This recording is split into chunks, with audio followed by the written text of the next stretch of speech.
मित्रों विद्यार्थियों, पिछले टर्म पर हमने आपको जिम्नोस्पर्म के कैरेक्टरिस्टिक के बारे में बताया था।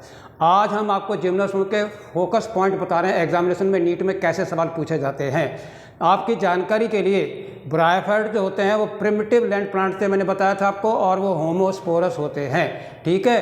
टेरिडोफाइट मैंने आपको बताया था, ये प्रिमिटिव लैंड वेस्कुलर प्लांट होते हैं। इसमें दोनों तरह के प्लांट होते हैं, होमोस्पोरस भी होते हैं और हेटेरोस्पोरस भी होते हैं। ठीक है। और आज जिम्नोस्पर्म जो आप फोकस पॉइंट बता रहे हैं ये स्ट्रिक्टली हेटेरोस्पोरस होते हैं। ठीक है। और एंजियोस्पर्म भी हेटेरोस्पोरस होते हैं। तो ऑलवेज रिमेंबर, आपका पहला पॉइंट जो है एग्जामिनेशन के लिए है, जिम्नोस्पर्म्स आर हेटेरोस्पोरस होते हैं। क्यों हेटेरोस्पोरस होते हैं? दे प्रोड्यूस दो तरह के स्पोर बनाते हैं, माइक्रोस्पोर और आपके मैक्रोस्पोर, जो कि मार्फोलॉजिकली डिफरेंट होते हैं। ये भी मैंने आपको बताया था कि माइक्रोस्पोर और मेगास्पोर ये आपके फर्स्ट सेल होते हैं मेल एंड फीमेल गैमेटोफाइट्स के।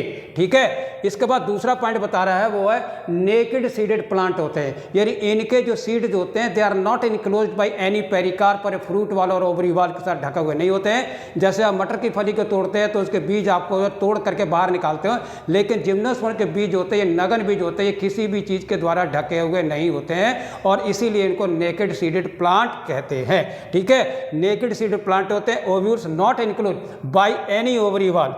और उसके बाद आपका नीट का सवाल एनसीईआरटी में जो है वो आपका है सिक्वोया, द टॉलेस्ट जो है, वन ऑफ द टॉलेस्ट जो आपका जिम्नोस्पर्म जो है वो आपका सिक्वोया है। ठीक है। ये भी याद रखेगा, 105 या 104 मीटर की इसकी हाइट होती है। और अगला सवाल का बहुत ही इंपॉर्टेंट है, साइकस के बारे में आपको मैंने बताया था। वो है साइकस में जो है आपकी रूट जो होती है नॉर्मल रूट होती है और एक अलग से रूट होती है जिसको तो एजियोट्रॉपिकल होती है, जो कि आपकी कोरोलेड रूट कहते हैं। डायकोटिकली ब्रांच होते हैं और इसके अंदर बड़ी खास बात सवाल यह है, इसके कॉर्टेक्स में जो है एल्गल जोन पाया जाता है जिसमें आपके ब्लू ग्रीन एल्गी पाई जाती है। वो आपका क्या करती है, नाइट्रोजन का फिक्सन करती है, नॉस्टॉक एनाबिना। तो वेरी इंपॉर्टेंट पॉइंट है कि कोरोलेड रूट में जो है आपका ब्लू ग्रीन एल्गी होती है, उसका एसोसिएशन किससे है? नाइट्रोजन फिक्सेशन से है। ठीक है। इसके बाद हम आपको बता रहे हैं माइकोराइजा।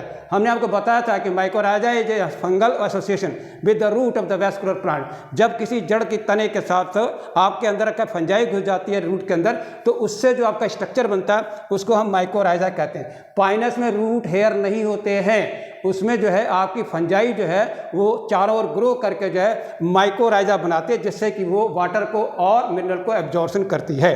अगला करेक्टर जो है आपका है कि जिम्नोस्पर्म के लीफ की बड़ी खास बात होती है, दे शो जीरोफिटिक एडाप्टेशन। क्यों भाई? वो आपको एक्सट्रीम टेम्परेचर को और ट्रांसपिरेशन को रोकने के लिए जो है, हवा को रोकने के लिए और आपके विंड को रोकने के लिए जो है इनमें एडाप्टेशन पाया जाता है। यानी जिम्नोस्पर्म की लीफ जो है वो जीरोफिटिक एडाप्टेशन शो करती है। और ये एडाप्टेशन जो है वो क्या है, जैसे आपके नीडल शेप जो लीव्स हैं ये किस में पाई जाती हैं? सुई के आकार की जो है वो आपकी पाइनस में पाई जाती हैं। In order to just reduce the surface area को कम करने के लिए, ताकि कम से कम ट्रांसपायरेशन हो सके। ठीक है। इसके बाद हम आपको बता रहे हैं आपका साइकस को प्लांट को अगर आप देखोगे तो वो आपको एकल होता है, यानी डायोसिस होता है। मेल अलग होता है, फीमेल अलग होता है। इसलिए याद रखिए, साइकस कभी मैचिंग में सवाल आता है कौन सा करेक्ट है इनकरेक्ट है, तो आपको आंसर लिखना है स्टेम जो होता है वो आपका अनब्रांच होता है। किसमें? साइकस के केस में। इसी का भाई देखिए, स्टेम जो होता है ये ब्रांच होता है किसमें? स्पाइनस में और सीड्स में। ये आपके बहुत बार सवाल नीट में मैच में पूछे गए हैं। उसके बाद लीव जो होती है, जो मैंने आपको बताया था, अनुकूलन होता है वेल एडाप्टेड टू। किन बातों के लिए आपका ये अनुकूलन पाया जाता है? टेम्परेचर के लिए और ह्यूमिडिटी के लिए और विंड के लिए, जो है तीन चीज़ों के लिए जो आपका इसमें एडाप्टेशन पाया जाता है। और पता वो क्या होता है, उसका जो स्ट्रक्चरल मॉडिफिकेशन है उसमें क्या बहुत ही थिक क्यूटिकल पाई जाती है। ठीक है। और संकन जो होते हैं आपके उसमें स्टोमेटा होते हैं, जिससे कि ट्रांसपिरेशन की दर बहुत कम हो जाती है। अगला सवाल देखिए, साइकस जो होता है वो डायोसिस होता है, यानी उसके अंदर मेल अलग होता है, फीमेल अलग होता है। साइकस का डायोसिस मेल प्लांट जो है वो मोटाइल स्पर्म प्रोड्यूस करता है, और जबकि पाइनस का जो है ये मोनोसिस है, यानी male and female strobili are present on the same plant on different branches, वो है आपका पाइनस। ठीक है। और उसके जो स्पर्म जो होते हैं वो आपके नॉन मोटाइल होते हैं। याद रखिए, साइकस में मोटाइल है लट्टू के आकार के और पाइनस में नॉन मोटाइल है। साइफोनोगेमी पहली बार जिम्नोस्पर्म में आया है, यानी occurrence of the pollen tube. और पॉलन ट्यूब क्या होती है? Carrier of the male gamete, may be motile in Cycas और may be non motile in Pinus. ठीक है। विंग्ड पॉलिन किस में पाए जाते हैं? आपका आंसर है पाइनस में। दे easily float in the air, ठीक है। एनिमोफिली का मतलब होता है विंड पोजीशन, हवा के द्वारा पॉलिन ग्रेन जो है वो आपके आर्चिगोनियम तक पहुंचते हैं, ठीक है। एंडोस्पर्म का बड़ा खास सवाल है, ये हमेशा हैप्लॉइड होता है।